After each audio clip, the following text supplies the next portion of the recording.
Selamat siang semuanya, kami dari kelompok 4 akan mempresentasikan hasil diskusi kami tentang etika batuk. Nah, sebelumnya akan memperkenalkan nama anggota kelompok. Asnita Remikati, Elviana Lamboya, Maria Kakandaha, Deborah Borolonga, Elviana Cemianti Kondo, Aprilia Kumalasari, Eldo Hambawali, Fredian Cepatidamung, Oma Yunita Boko, Alfred Baitanu, Damiana Kura. Baik, saya akan menjelaskan tentang etika batuk yang benar untuk mencegah penularan penyakit.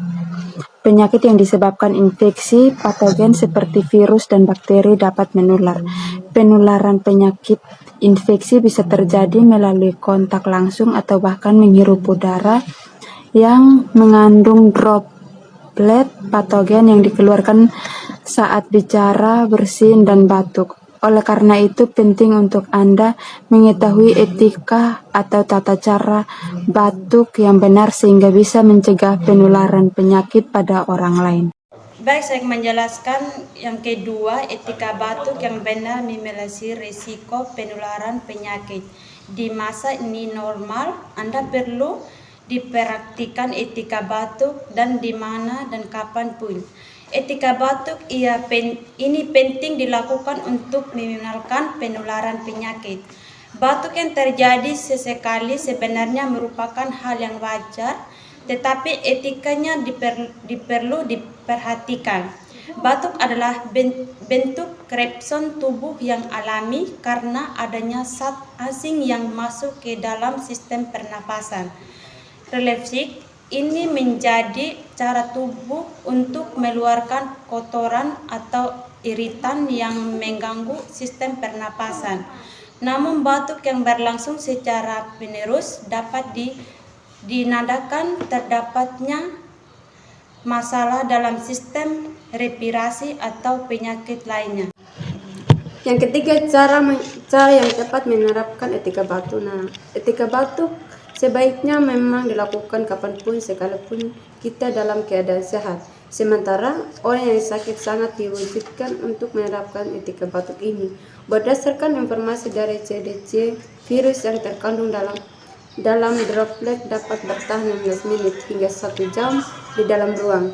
Hal ini tentunya menambah risiko seorang tertular virus apabila tidak dilakukan pencegahan penyebaran penyakit. Upaya pencegahan penyebaran penyakit yang paling umum diketahui adalah dengan menutup mulut dan hidung dengan tangan saat bersin dan batuk. Menghalangi droplet tersebar luas dengan cara menutup mulut dan hidung memang tepat. Namun menggunakan telapak tangan pun Anda tetap bersin penyebaran patogen lewat sentuhan. Tanpa sadar, kita telah memindahkan bakteri dari telapak tangan ke benda atau orang yang lain nantinya bersentuhan dengan tangan kita. Penggunaan sapu tangan untuk menutup batuk juga tidak tepat, alih-alih menghindar kontak dengan kuman. Penyakit organisme berbahaya ini malah bisa terperangkap di dalamnya. Jika kita sakit, kemungkinan untuk terjadinya reinfeksi atau infeksi berulang akan lebih tinggi.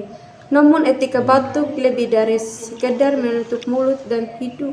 Terdapat beberapa langkah lain yang juga perlu diikuti. Baik, yang keempat saya menjelaskan tentang menutup hidung dan mulut dengan tisu. Jika kita hendak batuk, etika yang tepat adalah segera mengambil tisu untuk menutupi mulut dan hidung kita. Langsung buang segera tisu yang digunakan ke tempat sampah. Sebelum tisu tersebut disentuh atau bahkan digunakan oleh orang lain, batuk itu sendiri merupakan refleks yang terkadang sulit dikontrol. Ada kalanya kita mau batuk tapi tidak sempat mengambil tisu untuk menutup mulut dan hidung. Maka buatlah pada bagian dalam lengan atas Anda, jangan pada telapak tangan. Bagian lengan atas merupakan bagian yang jarak terkontak dengan benda genggam, pintu, alat makan, atau telepon, atau melakukan sentuhan fisik seperti saat berjabat tangan dengan orang lain. Kelima, saya akan menjelaskan tentang menjaga jarak dengan orang lain. Ketika batuk, jangan lupa untuk memalingkan wajah kita menjauhi orang-orang yang ada di sekitar. Etika batuk seperti ini dilakukan untuk memastikan tidak ada cipratan droplet yang mengenai tubuh atau wajah orang lain. Pasalnya, melansir dari International Journal of Environment and Health, estimasi droplet yang dapat terhirup seseorang berada pada jarak 1,5 meter dari orang batuk atau bersih.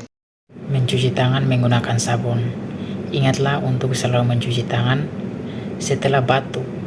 Sebagian besar penyakit pernapasan berbahaya disebarkan karena dari sentuhan tangan yang berkontaminasi patogen ke bagian wajah. Etika mencuci tangan dengan benar adalah dengan menggunakan sabun dan air mengalir.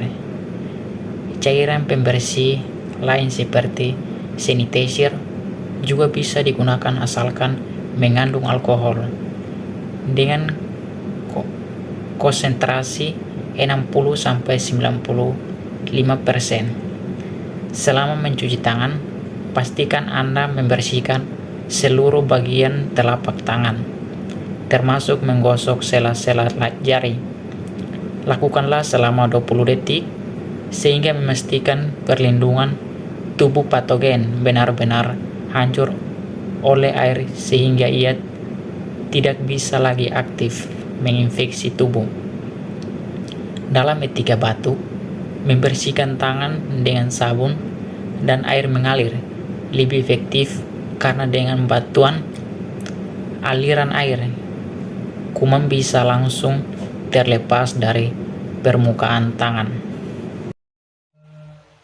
Menggunakan masker saat sakit. Terakhir, gunakan masker jika Anda merasa sakit dan batuk terus-menerus. Penggunaan masker juga sebaiknya digunakan dengan tepat. Ganti masker secara berkala atau cuci dengan sabun yang mengandung disinfektan jika menggunakan bahan masker yang bisa dipergunakan ulang. Hindari menggunakan masker yang sudah kotor dan lembab, karena justru dapat menjadi lingkungan yang kondusif untuk kuman penyakit berkembang biak. Meskipun sudah menggunakan masker, cobalah untuk tetap menjauhkan diri dari orang lain saat Anda batuk sehingga tidak menyebabkan kuman. Saya akan menjelaskan tentang etika batuk yang dilakukan saat merasa sakit. Yang pertama-tama, setiap langkah etika batuk sebaiknya diterapkan ketika batuk dimanapun, terutama di tempat atau di fasilitas umum yang dipadati orang. Begitupun saat kita sendirian, karena droplet tetap bisa berpindah melalui udara atau menempel di permukaan benda. Jika bentuk yang kita alami memang merupakan gejala penyakit menular, ada baiknya kita beristirahat di rumah dan menghindari tempat ramai seperti kantor, pasar, sekolah, dan lain-lain.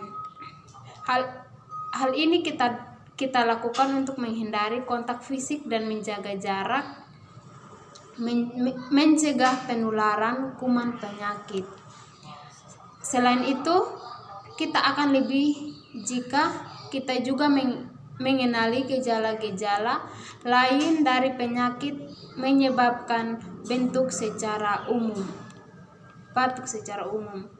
Dilansir dari Mayo Clinic, penyakit seperti pilek dan flu bisa menyebabkan munculnya gangguan kesehatan lain yang muncul bersama dengan bentuk seperti yang pertama, demam, tenggorokan kering, nyeri tubuh pada